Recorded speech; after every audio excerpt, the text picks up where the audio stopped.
Plus la révélation progresse, plus il devient évident que le temps du salut, dans sa plénitude, n'arrivera qu'à la fin des temps. Isaïe 2.2, Amos 5, 18, 20.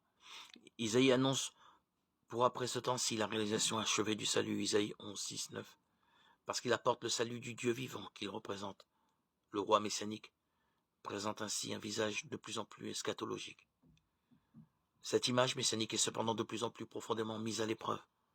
Voilà qu'au temps de l'exil, la décadence de la réalité terrestre qui a conduit Israël au péché et au désastre en altère si fortement la signification que la pensée du roi sauveur devient insoutenable, comme en témoigne le langage des prophètes.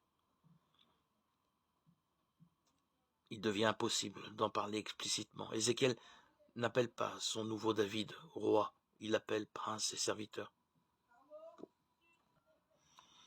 Le futur vainqueur du mal qui oppresse le monde, Genèse 3.15, ne se conçoit plus désormais que dans la lignée des prophètes, qui ont payé de leur vie leur témoignage pour Dieu, en même temps que leur amour pour Israël.